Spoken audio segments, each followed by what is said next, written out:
Hello and welcome to the Data Engineering Podcast, the show about modern data management. When you're ready to build your next pipeline or want to test out the projects you hear about on the show, you'll need somewhere to deploy it, so check out our friends at Linode.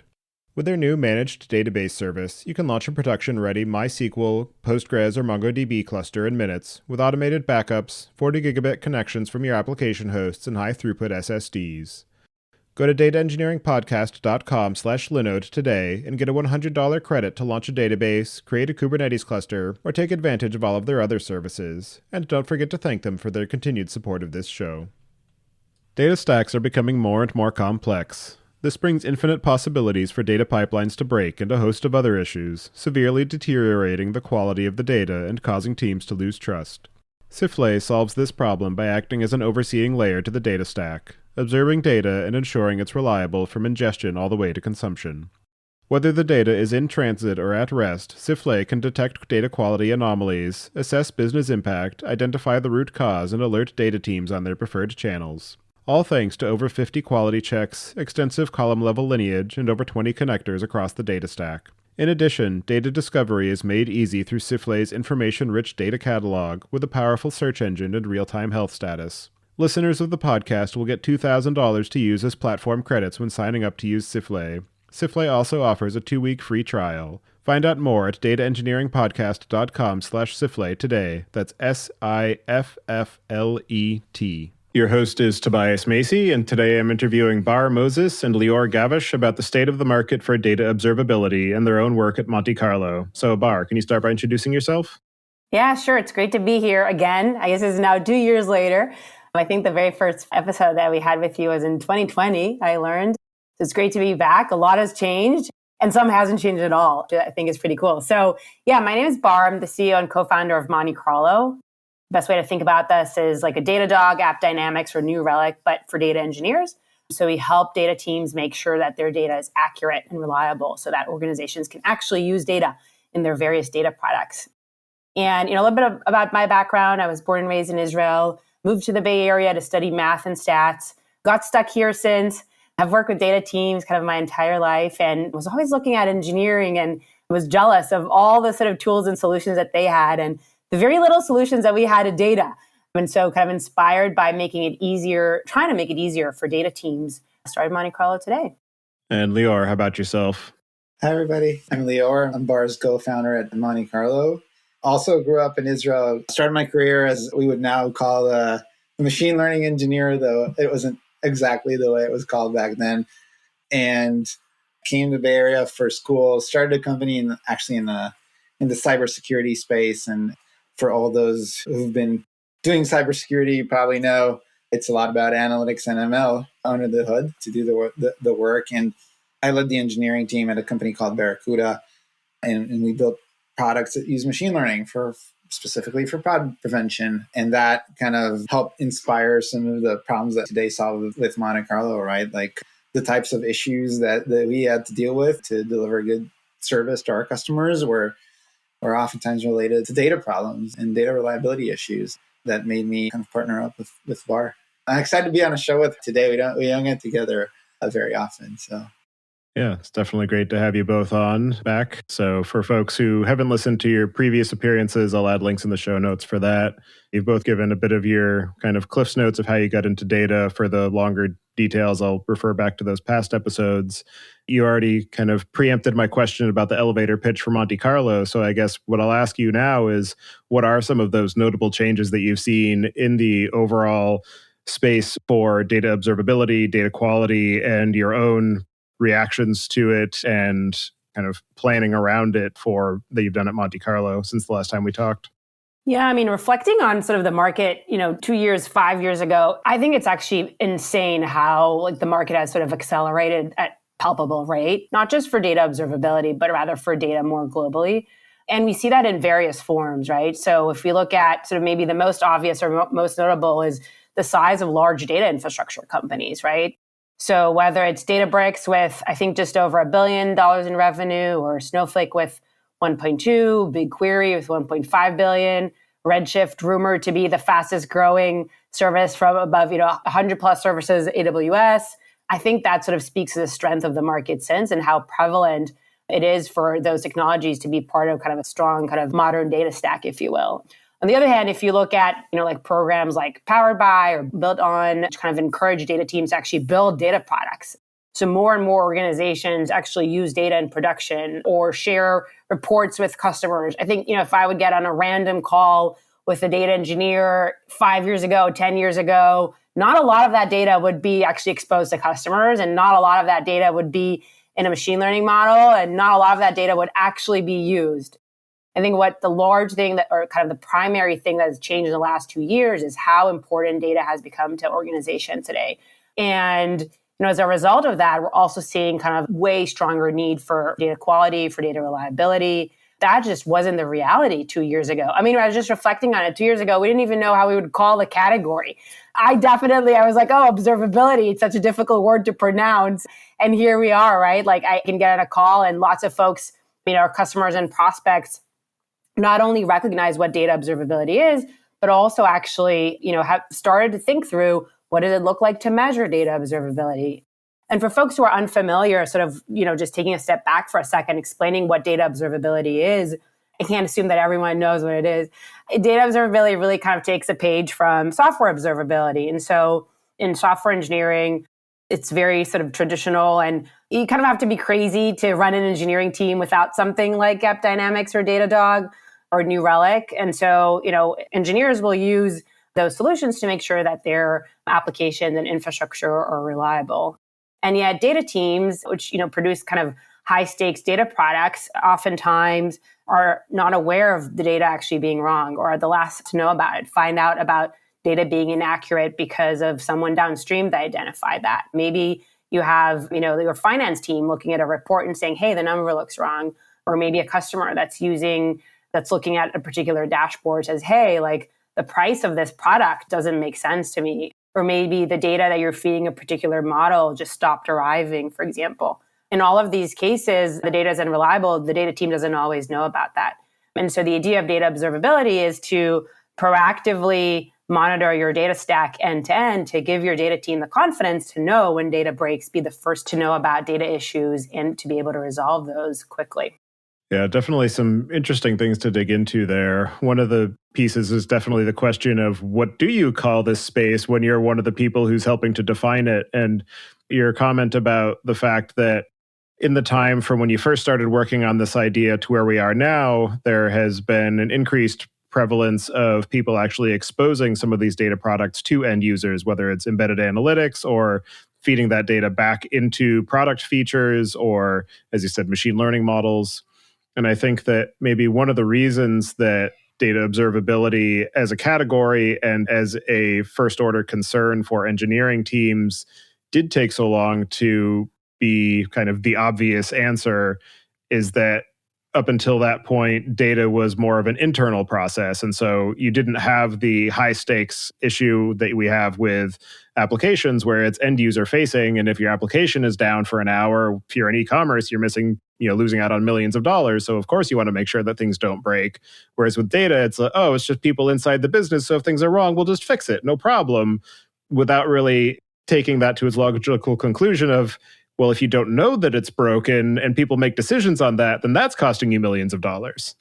100%. You couldn't have said it better. And I'll just give you a couple tangible examples of that. Unity, gaming company, released a couple of weeks ago, it was actually in the news, one mistake in their data that was related to their ads actually resulted in a loss of $100 million. I'll just repeat that. One mistake cost $100 million. Isn't that sort of a scary proposition, right? That's actually not uncommon, right? I'll give you another example of a customer that we work with, just to kind of, give a little bit more context on what this looks like. One of the customers that we work with is JetBlue, obviously kind of a well-known leading international airline and, a very strong data team. And the JetBlue team basically managed all of the company's data from bookings to flight times. And so you can think about sort of the experiences that are driven by that data, right?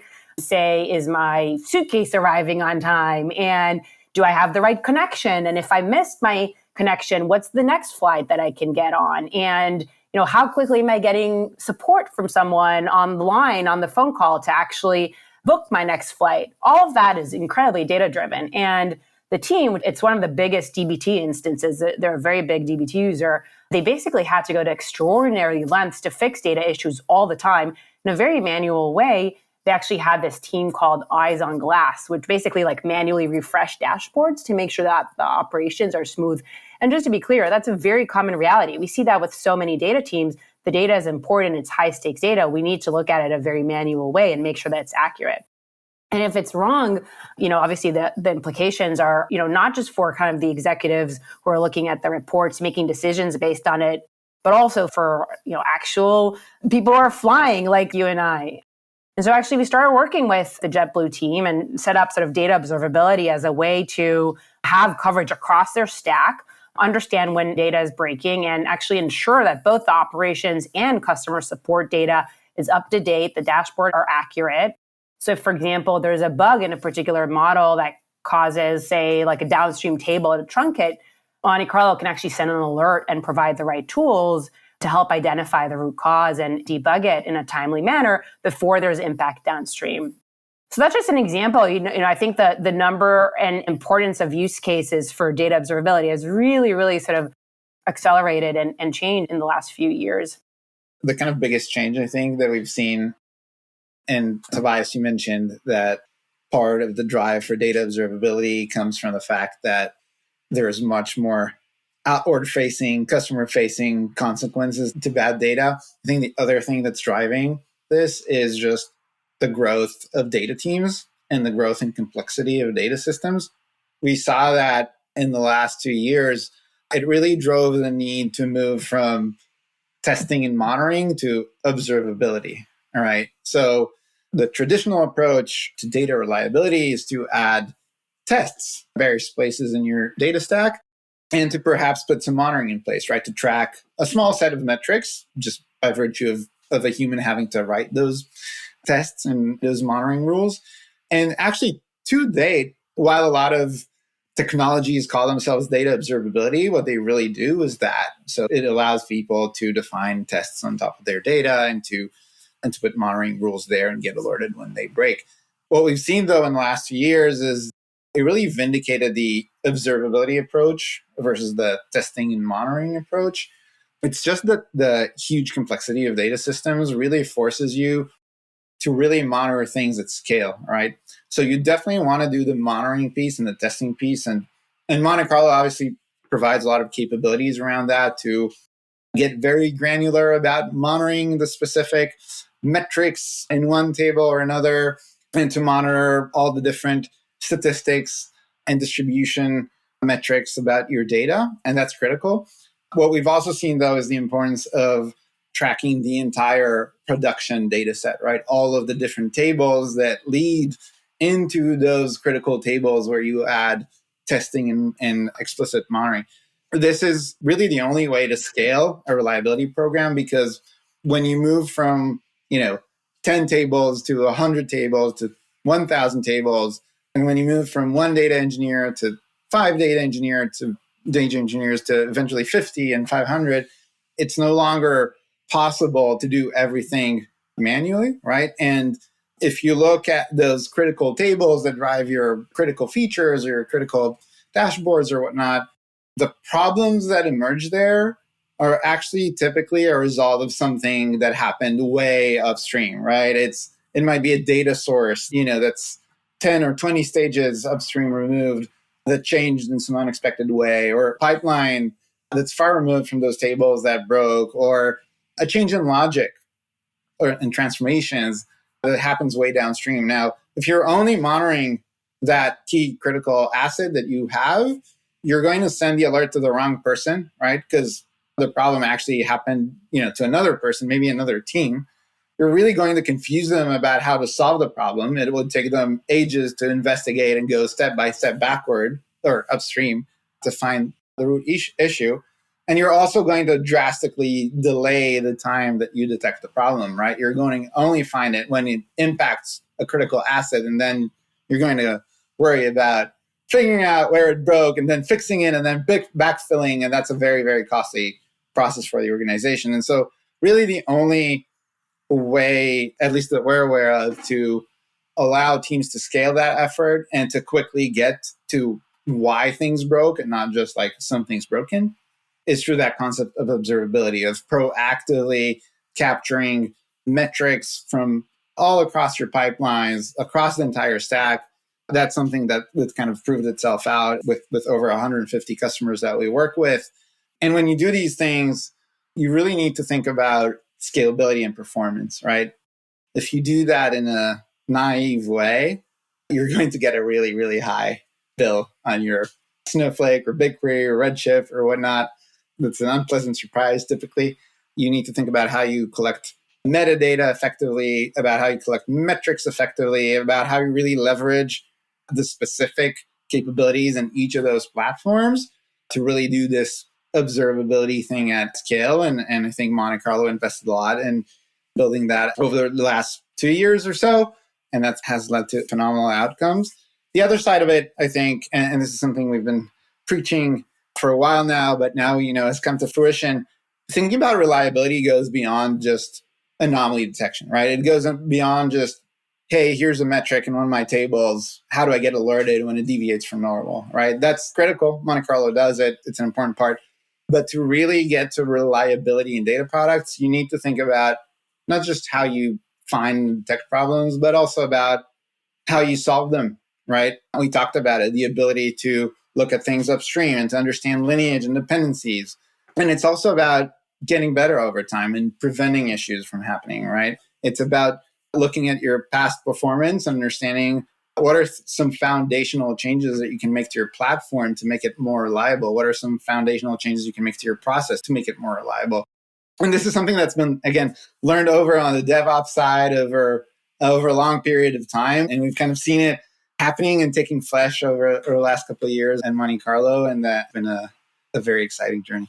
I think that it's definitely worth calling out that for a lot of people, the kind of earth-shattering moment is just being able to know something is wrong. Because a lot of people don't even have that piece, or it's just like, it went through, the job ran, I don't know. And just being able to know, yes, something is wrong here. Like, that's just monumental. Just like going from 0 to 1 is an amazing step for a lot of people. And, then everything else beyond that is just gravy. If I can know why it broke and how it broke and what I can do to fix it, that's amazing. But just knowing that it broke in the first place is, light years ahead of where I was. And so in terms of your kind of early efforts as you were developing the product and figuring out what your go-to-market looks like, you were very active in kind of content production and trying to own the narrative around data quality and, putting out a lot of resources about helping people understand what are the different elements of this space beyond just data breaks sometimes, getting more into the details of like, well, yes, data breaks, here's how, here's why, here's how to think about it. And I'm wondering if you can just kind of summarize your initial focus of how you thought about putting out that messaging and the ways that you kind of shaped that narrative as you iterated towards your general release, and how the types of reactions and feedback that you got as you went through that journey of kind of figuring out how do you talk to people about this problem. Yeah, for sure. And, I agree with you. I think the first aha moment is when you know that there's a problem, right? You identify that there's something, this light bulb goes up and you're like, oh, I had no idea about that, right? And a lot of the value is in that. And I think the next sort of iteration or phase of that, that something that sort of customers and folks very quickly ask themselves is like, why, where, how, right? Oftentimes, actually, people tell us that just knowing that something is broken, but not being able to answer those other questions is actually really frustrating for teams. And it sort of can become sort of alert fatigue or kind of noise, if you will. So I think that's kind of an important point that comes up a lot in our discussions with folks in the industry. But going to your question on sort of content and how we've thought about what our customers or what folks care about. We've definitely in the early days, maybe a couple years ago, as I mentioned before, there was a question of how do we even call this thing, right? And what resonates most with folks, and what does it even mean to have data observability, right? So we kind of coined the term data downtime, use a lot of sort of, what we heard from customers to help define what we call the 5 pillars of data observability. So those 5 pillars: freshness, schema, distribution, volume, and lineage, and having sort of an automated way to have a strong understanding of those 5 pillars across your data stack. So wherever your data is, data warehouse, data lake, BI solution, that I think is kind of the core of what we started with kind of in the data observability category. And we wrote a lot of content to help folks kind of actually understand what that means. And our approach has always been, very customer focused or customer driven. We try to focus on that more than anything. And so we tried to kind of hang out wherever our customers hang out, which was, for example, Medium or podcasts like this one or LinkedIn. And then, write content that's actually approachable and easy to consume. So, we heard a lot of feedback that there's a lot of content out there that's actually like really technical and really hard to relate to. And so we focused on content that actually focuses on storytelling and focuses on, honestly, a lot of sort of fundamental questions that our customers had. And a lot of things that are top of mind for them. So, I'm reflecting on the last couple of years. Data mesh was a big deal at a certain point. How to build a data team, how to go from 1 to 50 in your data team, how to set up SLAs, SLOs, SLIs. What do those even mean?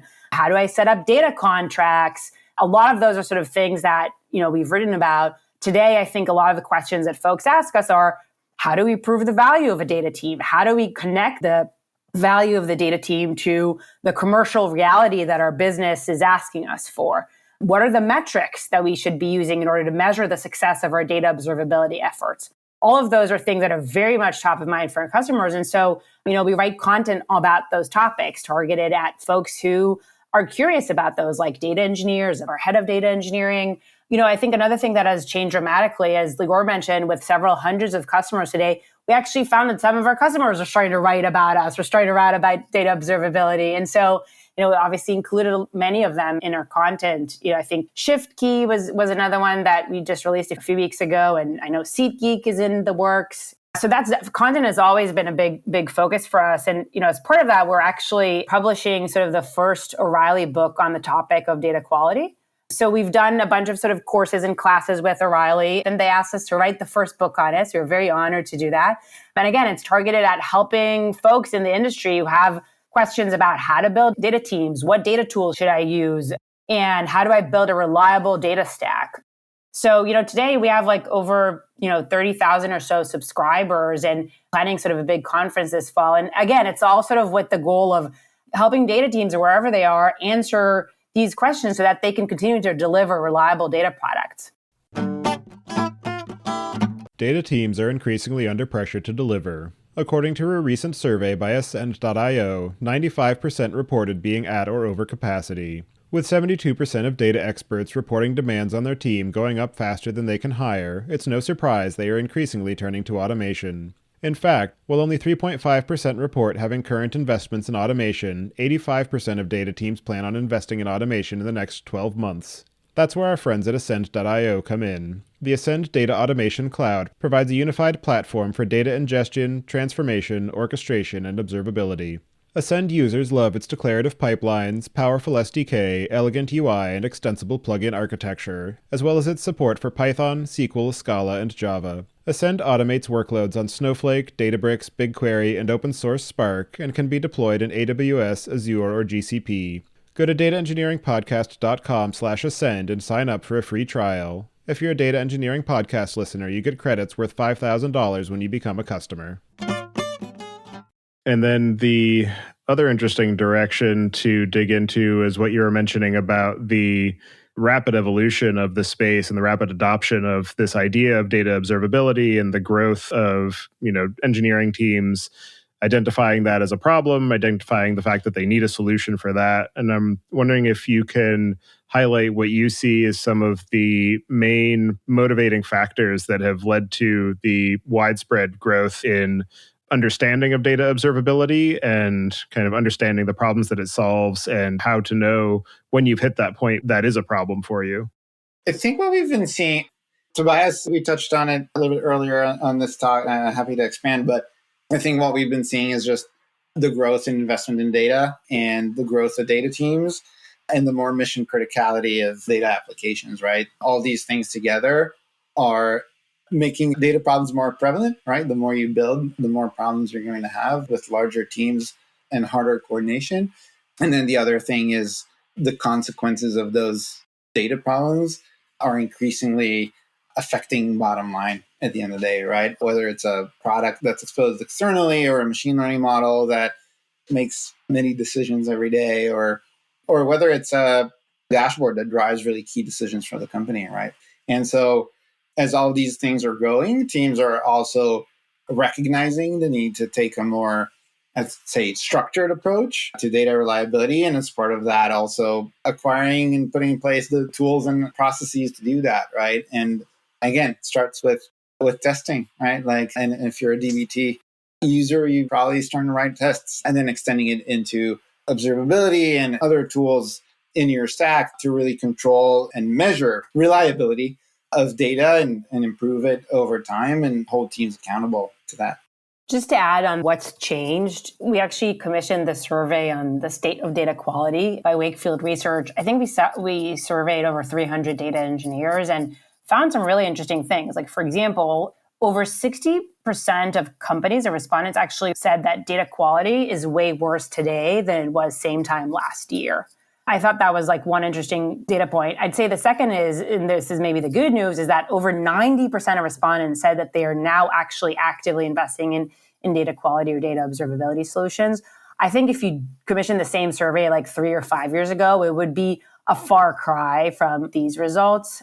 And maybe tied to kind of what Lior said earlier, we also asked folks, like, what percentage of your revenue is impacted by bad data? Which percentage of the company's revenue?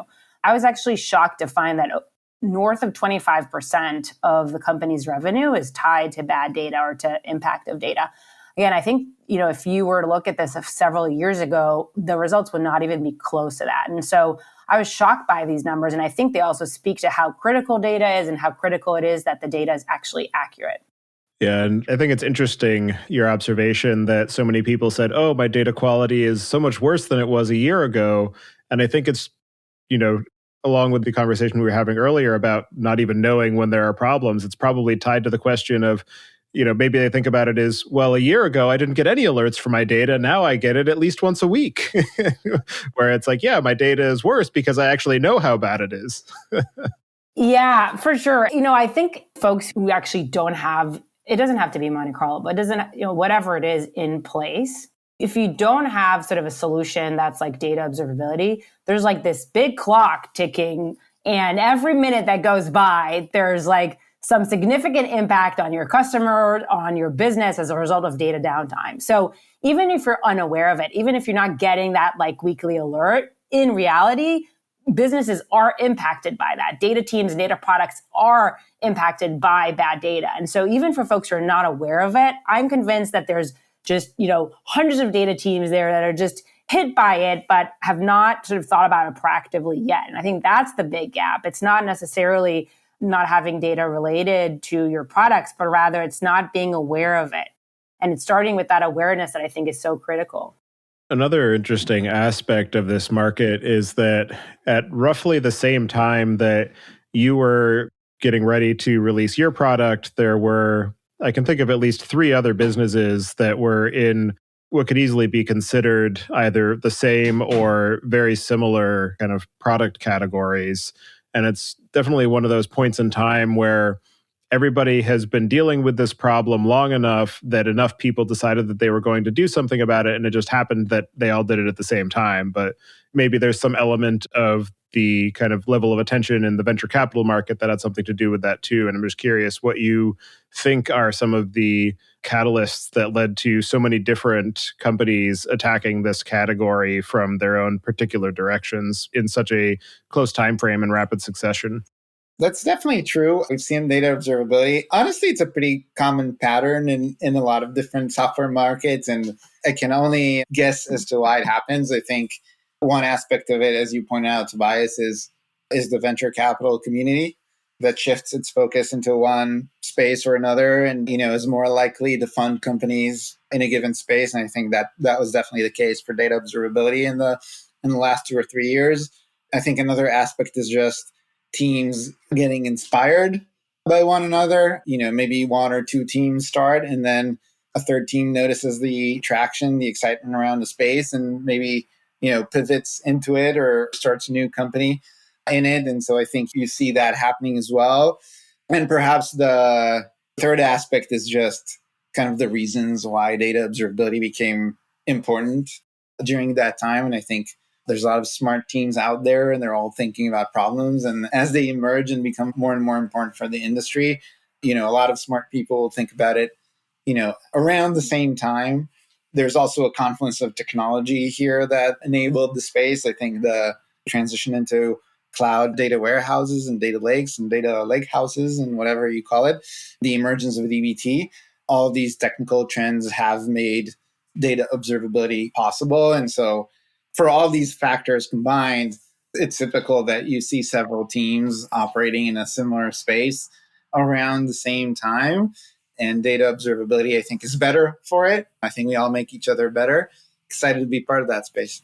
Yeah, and I would say, just adding to that, I think the last few years have been pivotal and important for data, right? And I think COVID-19 and the acceleration of remote work have helped that. So, just to give another example, Vimeo, one of our customers, it's a video hosting platform. I think, they had more than 200 million users and they use data quite extensively. They have customer data, marketing data, product usage data. I mean, they literally have billions of streaming events ingested per day. And they use that to make decisions on, for example, which customers need more video bandwidth at any given minute. What type of devices are they using? And actually using data, they were able to kind of sustain growth in COVID-19 and actually open totally new revenue channels by leveraging data. And so they actually sort of doubled down on including SLAs for data, making sure that data is reliable throughout the life cycle. And, I think for lots of folks, this was just a similar reality, right? A reality where data teams are accountable for data products and they spend 20 to 80% of their time making sure that that data is reliable and accurate. Like the worst thing that you can do, the worst thing that can happen to you is that the data is wrong. And I think, companies invested so much in building, top-notch data infrastructure and a really awesome stack. But then at the end of the day, the data is wrong. And so when folks are facing that, I think like this and last year was money time for data teams. And data teams were like, okay, we've invested so much in having like the best data warehouse, the best data lake, the best ETL, the best BI. We have all this awesome infrastructure. Now let's actually make use of the data. And then when you turn to make use of the data is inaccurate. Then all of your efforts have basically been moot. And I think that's a very, very frustrating reality for folks. And when that happens, folks immediately ask themselves, well, how can we regain trust in the data? I think that's sort of one of the biggest pushes I've seen. In the growth of data observability, there has been more widespread visibility and understanding of the fact that it's even an option. And for people who were some of your customers when you first launched and started buying into this idea of data quality, data observability, as the initial set of products and tools were being released, those are definitely the very early adopters, the forward-looking engineers, the people who are constantly on the lookout for how can I do things better, faster, cheaper. And now that we have hit a point where the market has kind of agreed upon the terminology, agreed upon the value proposition, I'm wondering what you see as the ways that customers are approaching this area have shifted and the ways that their motivations and the ways that they come to this conclusion have changed from when you first started working on the product. I think what's changed is just, first of all, awareness, right? Like you mentioned, in the early days, it was a bunch of early adopters, very visionary people that understood why it makes sense to take some concepts from DevOps and apply them to the world of data. Today, I think we're seeing increased recognition in the industry that data reliability, not just quality, but reliability, is a foundational part of a data strategy and of a data stack. We're seeing a lot more companies that actually have a stated objective or strategy around solving data reliability at scale, right? And sometimes it's driven by going public and knowing that you're going to be sharing your numbers with the street. Sometimes it's driven by new products and capabilities that are very customer facing that are driven by data. Sometimes it's driven by, it's sad to say, but like massive failures or problems that affected the entire company and that resulted in the team taking a proactive approach to data observability. But we're definitely seeing it coming into the mainstream. It's no longer tech visionaries. We're now, one of the biggest changes we've seen also is, sectors, right? It's no longer tech companies that are doing data observability. It's companies in every sector that you can think about, whether it's media or manufacturing or CPG or even car companies or educational institutions, right? And we've seen all of them adopting data observability and making it a central part of their data stack. And it's just great to see how the industry is so rapidly adopting this practice, which we believe is critical. As you have evolved your own capabilities, the ecosystem around you has evolved, the specific concerns or the level of detail that people need to be able to solve their increasingly complex systems has changed. How has that driven your overall thinking about the role that you play in people's data platforms and the direction of the product that you've taken as a result? That's a really good question. And what's happening is kind of two fronts, actually. One front is the ability to cover complex stacks, right? And our customers use multiple solutions within their stack, typically starting from a data warehouse or a data lake, but then they have BI tools on top of it, and they have orchestration tools like dbt or Airflow or Dagster, and they have streaming infrastructure that feeds into the data platform typically. And our product has really evolved in its ability to cover all of those different pieces and correlate information, right? Because when you have a data problem, if you only know what's going on with your data, you're limited, right? And we touched upon it, right? Like there could be a million different reasons why it broke. And if you don't have that information from across the stack about how all the different assets tie together, and about how they work together and what issues you've seen in every single part of the stack, you're going to find it really, really hard to deal with data problems and to fix them, right? And so, of course, it's critical to monitor, the metrics that you have and their statistics. It's absolutely critical. And to be honest, all the companies in the space do that.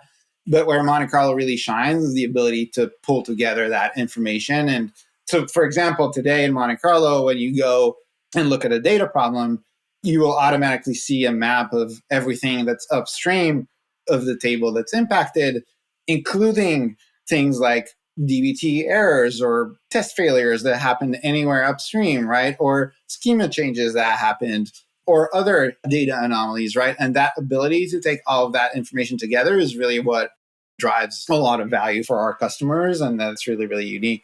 The other dimension that we saw evolving really nicely is that transition from just monitoring and detecting issues to actually helping teams resolve them and even prevent them, right? And again, it's all about, it's not enough to monitor your 10 most important tables. You actually need to have deep visibility across your entire stack, make sure that alerts go to the right person, the person that owns the thing and can actually act on fixing it. It's critical to give them all the relevant information, right? Whether it's from dbt or from the query engine they use or the BI layer, and really help them solve fast, because we've seen it time and time again. If you alert the wrong person, if you inundate them with information that they can't act on, your reliability program is just not going to be successful. And so Monte Carlo invested a lot in, getting the right alert to the right person, making it very, very meaningful, and giving them all the context from around the stack to actually go ahead and act on it and solve it. And that's something that's very, very unique in the market. The other thing is, going beyond, detecting problems and solving them to actually making the system better, right? And this is also an area where Monte Carlo invested in actually foundationally changing the architecture in the system so that you actually have fewer problems and fewer issues. And Monte Carlo invested a lot in creating usage information, metadata, and statistics that help teams understand where problems are happening, how to simplify their architectures, sometimes how to even reduce cost and complexity in their systems. And as you do all of these things, you actually get fewer incidents. And we've had some amazing success stories where companies literally within 6 months dramatically reduced the number of issues that they had by actually learning from the past, by understanding the structure of their systems and by simplifying it, honestly. And so being able to address all these three pieces of detecting, solving, and preventing issues is probably the most dramatic change. And being able to do it across the stack is something that made some of our customers extremely successful. Yeah, the question about the dialogue that it opens in terms of understanding how to evolve your own data architecture and data stack with the information that you get back from the observability platform you beat me to the punch. I'm wondering if you can maybe speak a bit more to some of the types of optimizations or evolutions in the kind of data architecture and data platform that some of the insights that Monte Carlo and observability solutions provide can inform and direct. Oh, yeah, absolutely.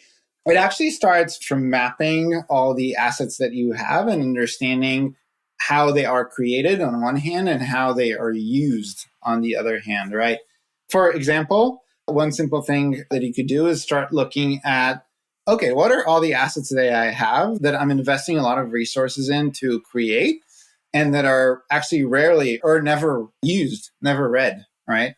And start deprecating those, right? We've seen a lot of our customers doing that. What you accomplish when you do that is twofold. A, you save on cost, right? There's no point paying for all that compute if you're not going to use it. But the other thing is you're actually reducing your data debt, right? You're reducing the number of tables where things can go wrong. You're reducing the number of options for data consumers to get their data. You're actually streamlining and simplifying the architecture. So that's one example of how you could use usage data and statistics to actually make the platform better. Another example is you could start looking at your lineage and see that certain things are duplicated, right? Maybe you have a set of dashboards that are trying to give visibility into the same area of the business or the same set of metrics, but they're actually reading from two versions of the same data. So you can actually see, and moreover, you can lay over the reliability data about those two data sets, right? So if you have two data sets that are used to measure users or revenue or whatnot, you can actually see which one of them is more reliable. And you can actually refactor the system to use a single data set instead of two that are trying to accomplish the same thing. And so that level of understanding of the platform with the ability to understand reliability over time really gives you a lot of power in simplifying your architecture. The biggest challenge with modern data systems is understanding what data you have, where it is located, and who is using it. SelectStar's data discovery platform solves that out of the box with a fully automated catalog that includes lineage from where the data originated all the way to which dashboards rely on it and who is viewing them every day. Just connect it to your dbt, Snowflake, Tableau, Looker, or whatever you're using, and SelectStar will set everything up in just a few hours. Go to dataengineeringpodcast.com/SelectStar today to double the length of your free trial and get a swag package when you convert to a paid plan. The other interesting thing to talk about is the question of understanding the value that a product like Monte Carlo brings to a data platform and a data team, and the ways that organizations think about measuring and tracking the overall return on investment and the types of top level indicators that they're looking to understand, how much effort to put into something like a Monte Carlo and, how that will impact the overall business. I can speak a little bit to what folks or data teams are doing today. I think there is kind of things from a few different ways to think about measurement goals. One are in terms of kind of internal measurement. So service level agreements, service level objectives, and service level indicators. But that honestly is probably like a step forward from where folks are at today. I think one of the things that folks really want to understand at the very basic level is time to detection. So how quickly do I find out about a problem in my data? For most data teams, this can be days, weeks, months. Can we actually get that down to hours? Some customers that we work with, Choosel, for example, I think reduced that by 90%, basically. The second pretty fundamental metric is time to resolution. So once there's an incident or a data problem, how quickly do we resolve that? And again, that could be months. And when there's a clock ticking, and every minute or hour is millions of dollars, time to resolution is really critical. And then I would say finally, the thing that kind of on that thread is actually the reduction of data incidents overall. So, to the discussion earlier, if we can identify how to improve the data stack or how to work with sources that are more reliable, or, generally sort of deliver on sort of reliable data products, we can actually sort of proactively reduce those data incidents to begin with. And so, those are some of the things folks start out with. And then over time, they look at, measures like a freshness SLI or a volume SLI, and, more kind of metrics that go towards reducing data downtime overall and actually increasing data reliability at the same time.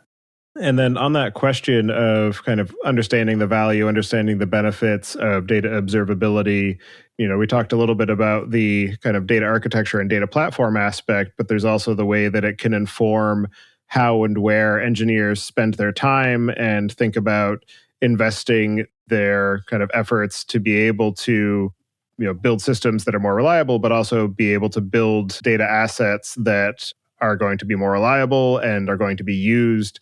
And I'm curious how you've seen some of the information that you're providing influencing the aggregate behavior of engineers and teams in organizations that are very data focused. 100%. So great question. So when it comes to sort of ROI or kind of, what's in it for you from data observability, there's actually sort of two pretty simple ways to look at it. One is like money saved by reduction of data incidents. And that you could look at how many incidents you have and what's the cost of each for the organization. And then the second is data engineering time spent. And we have some data on both of those. So from our surveys and research, we know that data teams spend for sure north of 40% of their workday actually on data quality. And we hear numbers anywhere between 30 to 80%. We also have heard that the average organization experiences something like 50 or so data-related incidents per month. Actually adds up to literally hundreds of hours for a data team. And so for folks who look at the ROI, it's typically on those two measures. And we've worked with so many customers like, mentioned Choozle and Vimeo and ASICS and Auth0 and Fox and CNN and many, many others where, that reality where, you're able to both reduce the number of data incidents and you're also able to reduce the time that your data team spends on data incidents overall.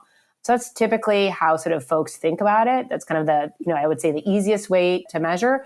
There's obviously kind of other benefits, right? Like all the things that you could be doing at the time that you were spent triaging your data incidents, right? So new products that could be launched or, right, like other revenue generating activities that your data team could be working on that isn't. That's obviously a lot harder to measure. I would add that as sort of a qualitative aspect of the ROI as well. In your experiences of building Monte Carlo and working with your customers and engaging in the broader conversations around data quality, data observability that are happening in the industry and in the ecosystem, what are some of the most interesting or innovative or unexpected ways either that you've seen Monte Carlo used specifically or ways that you have seen data observability incorporated into data teams' overall kind of objectives and workflow? I think, in terms of how people work, we've seen teams that have done really cool things. Some teams have created really, really sophisticated and granular reporting about their data quality. They actually use data that Monte Carlo provides, and we provide it through data shares or through APIs, and have built really, really granular dashboards that allow them to track the quality of their assets or their teams in very, very sophisticated ways. And they actually use that to run their weekly operational reviews. And that's something that we really, really enjoy seeing. At the more development workflow level, we've seen teams basically using observability to better understand the impact of changes they are about to make, right? They are no longer changing a field or deprecating it and hoping for the best. They can actually tell at a very granular level, in fact, at the field level, what the downstream impact is going to be. They can tell exactly what tables and fields are going to be impacted and what reports and what applications are going to be influenced. And then do that proactive communication, make sure that everybody's advised about the change and that everybody's ready for the change and that it doesn't break their systems as they roll it out to production. And so it really kind of changed the way teams work. And that's been very gratifying. That's why we started Monte Carlo, to make the lives of data engineers better and easier and less stressful. And so these sort of things make me really happy. A couple of years ago, one of our early customers said something like, the only tabs that I use is Gmail, BigQuery, and Monte Carlo. And that became our bar for what an excellent product looks like, right? We think data observability will be so critical to data engineers that they won't be able to do their jobs without that. And, I would say I've been surprised by how quickly the industry is adopting that. It's really not uncommon for us to speak with folks today where data observability is just so ingrained in their stack. They don't really operate their data stack without something like this. So I think that's really powerful.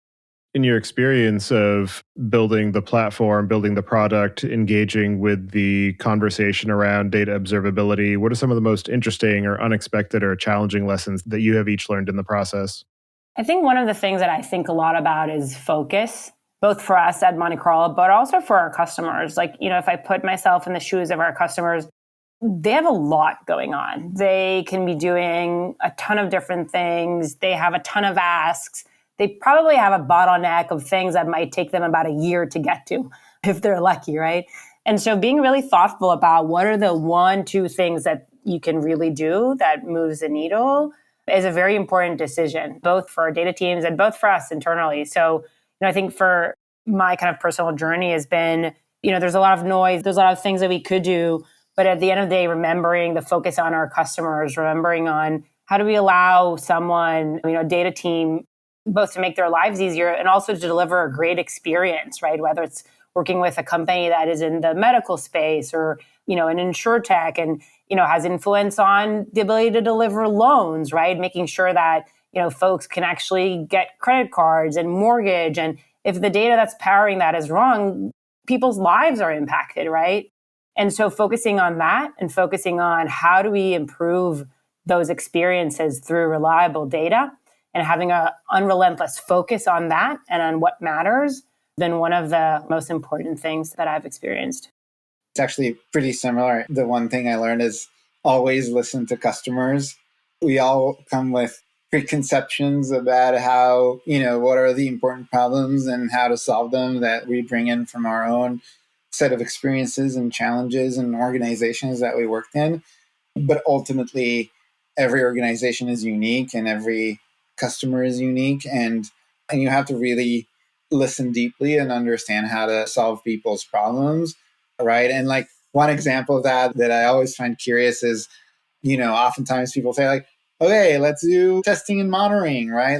Just pick the 10 assets that are most important and add a bunch of tests on them. And if you really listen to a lot of teams, you'll actually learn that most teams can't even say which assets are most important to them. Like, what are those 10 tables that you're going to really monitor? And that was a really important insight for Monte Carlo, right? It's true for decentralized teams. It's even truer with centralized teams. People don't always know out of the box where to even start, right? And so building Monte Carlo in a way that allows teams to do that and gives them that information was actually one of the most important aspects of Monte Carlo. And I don't think we would have guessed that from our, at least not from my personal experience. It's something that we really learned from working with data teams out there and understanding what are their challenges. As you continue to build and grow the Monte Carlo platform and continue to explore the possibilities and requirements of observability for data platforms and data products, what are some of the things you have planned for the near to medium term, and what are some of the areas that you're excited to dig into? There's several areas that we're focused on. One that, that was the cornerstone of our strategy so far is continuing to work on our ability to cover as much of the stack as possible. And one recent release around that was the ability to support the Databricks Delta ecosystem that they're building. We just launched this and are continuing to invest in making that integration as it can be and give people the most powerful Databricks solution out there. We're going to continue to invest in covering additional pieces of the stack. Streaming is top of mind, and we definitely want to be able to do more for our customers there. We're getting a lot of demand around that. And I think the other side of it, going back to the detect, resolve, prevent framework, we're going to launch a lot more capabilities around helping teams actually prevent incidents and get better over time and foundationally improve the reliability of their systems and catch problems as early as possible so that they have the least amount of impact on their data products. And so this is where we're focused on top of obviously streamlining and improving all of the core capabilities that we've built so far. We love working in partnership with our customers. And so today and forever, a large amount of our bandwidth is dedicated to solving the myriad of feature requests that we get for our solution. Well, for anybody who wants to get in touch with each of you and follow along with the work that you're doing, I'll have you add your preferred contact information to the show notes. And as the final question, I'd like to get your perspectives on what you see as being the biggest gap in the tooling or technology that's available for data management today. I mean, I will say I'm biased, but obviously I think observability is a big one. So if anyone is investing in a modern data stack, I think, you better make sure that that's reliable. But other than that, one of the areas that I'm excited is sort of around folks who are enabling other data teams to actually build data products in an easier way. So there's a team, I think they're called patch.tech, that's allowing kind of the creation of APIs on top of Snowflake and making that easier. Pretty excited about that. I think a lot of technologies around how to bridge that gap between the data platform and the production system, right? And Patch is one example. Both Barr and I are pretty excited about. And then there's other companies, basically helping make the products of the data platform more usable where the data is needed.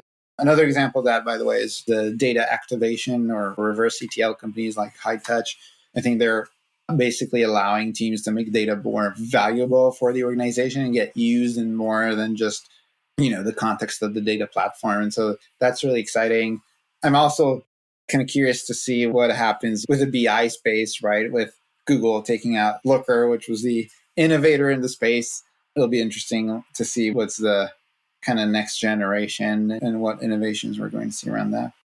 Well, thank you both very much for taking the time today to join me and for all of your efforts in building the Monte Carlo product and helping to engage in and collectively evolve the overall space of data observability and data quality and helping people build more reliable and resilient data systems. So I appreciate all of the time and energy that you and your teams are putting into that. And I hope you enjoy the rest of your day.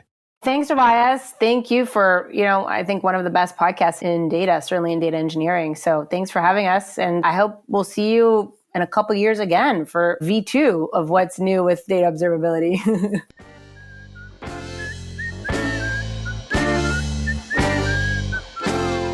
Thank you for listening. Don't forget to check out our other shows, Podcast.init, which covers the Python language, its community, and the innovative ways it is being used, and the Machine Learning Podcast, which helps you go from idea to production with machine learning. Visit the site at dataengineeringpodcast.com to subscribe to the show, sign up for the mailing list, and read the show notes.